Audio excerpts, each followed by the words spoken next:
आप सभी आत्मचिंतनशील साधकों का हार्दिक स्वागत है। अष्टावक्र गीता के 18वें अध्याय में ऋषि अष्टावक्र हमें उस योगी की अवस्था से परिचित कराते हैं जो संकल्पों से परे, जगत की सीमाओं से परे और पूर्ण आत्मिक विश्रांति में स्थित हैं। आज हम जिन दो सूत्रों 14 और 15 पर चिंतन करेंगे वे उस परम अवस्था का बोध कराते हैं जहाँ न ध्यान की आवश्यकता रहती है न मोक्ष का विचार। वह आत्मा केवल साक्षी बन जाती है, न देखती है न करती है और न ही किसी बंधन में बंधी रहती है। तो आइए इस रहस्यमय शांति के दर्शन करें। अध्याय 18 सूत्र 14 कह रहे हैं अष्टावक्र, कहाँ मोह और कहाँ यह विश्व, कहाँ ध्यान और कहाँ मुक्ति। जो महात्मा अपने भीतर संकल्पों की सारी सीमाओं से मुक्त होकर विश्रांत हो चुका है, उसके लिए यह सब बेमानी हो जाता है। क्या बेमानी हो जाता है? मोह, विश्व, ध्यान और मुक्ति। ये महात्मा के लिए सब बेमानी हो जाता है, क्योंकि वो इन सब से भी मुक्त है, परे है। अष्टावक्र जी कह रहे हैं कि एक महात्मा जो अपने भीतर की सारी संकल्पनाओं, विचारों और इच्छाओं को पार कर चुका है, उसके लिए मोह, संसार, ध्यान या मुक्ति जैसे शब्दों का कोई अर्थ नहीं रह जाता। देखिए, भारतीय धर्म में महात्मा, संत, ज्ञानी, गुरु ये सब शब्द उच्च बोध के सूचक हैं। महात्मा वह है जिसके चित्त की समस्त वृत्तियां शांत हो गई हैं और सभी प्रकार के संकल्पों का जिसके चित्त से अंत हो गया है तथा केवल उस चैतन्य आत्मा में विश्राम कर स्थित है, जिसके संकल्प शेष हैं, कुछ करने की वासना है, जिसमें स्वर्ग और मोक्ष की कामना भी है, जो अच्छे बुरे में भेद करता है, जिसे जीव, ब्रह्म और सृष्टि में भिन्नता दिखाई देती है। वो ना तो ज्ञानी है ना महात्मा है। राख लपेटने से, नग्न हो जाने से या फिर भगवा पहन लेने से या फिर हाथ में चिमटा लेकर बम बम बोलने से कोई महात्मा नहीं बन जाता, बल्कि ये सब तो पाखंड की श्रेणी में आते हैं। जो संकल्पों से रहित होकर आत्मज्ञान को उपलब्ध हो गया है, केवल वही महात्मा कहलाने के योग्य है, केवल वही महात्मा है। उसी के बारे में अष्टावक्र जी कह रहे हैं कि केवल उसके लिए ना तो किसी प्रकार का कोई मोह है, न संसार है, न ध्यान है, न मुक्ति का कोई स्थान है। ये सब उसके लिए व्यर्थ है। ये सब मन की वृत्तियां हैं। जब मन नहीं रहा तो इनका भी अस्तित्व कहाँ रहेगा? फिर इनका अस्तित्व नहीं रहेगा। यही बात अष्टावक्र जी यहाँ पे हम सभी को समझा रहे हैं। इसी बात को और आगे बढ़ाते हुए सूत्र 15 में अष्टावक्र जी क्या इशारा कर रहे हैं जानेंगे। कह रहे हैं, जिस आत्मज्ञानी ने यह जाना कि यह पूरा विश्व सत्य है, उसके लिए अब कोई संकल्प नहीं बचता। वह न कुछ करता है और न ही वास्तव में कुछ देखता है। वह भले ही देखता हुआ प्रतीत हो।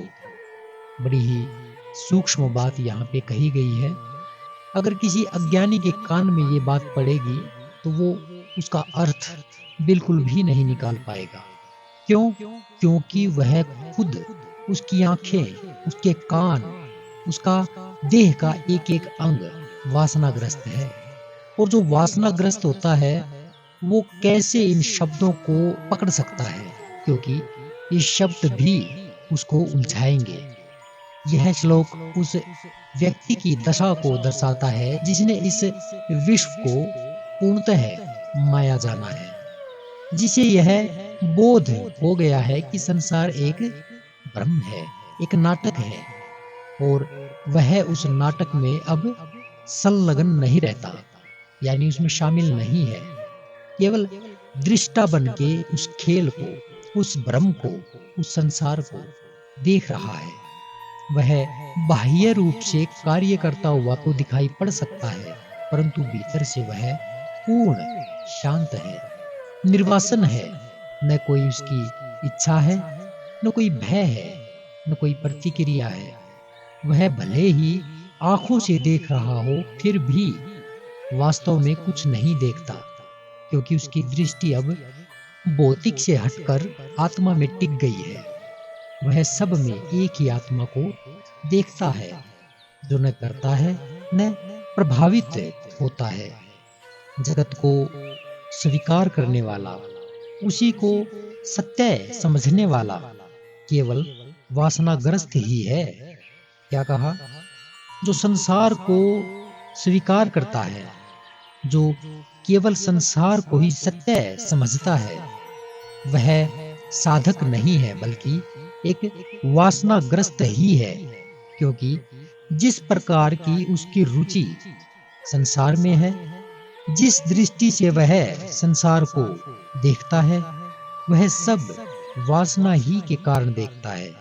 कभी कभी शास्त्रों के वचनों को सुनकर उसकी मोक्ष प्राप्ति की वासना जाग उठती है, जिससे वह भी ज्ञानियों की बातें कहने लगता है। संसार माया है, भ्रम है, असत्य है, संसार है ही नहीं।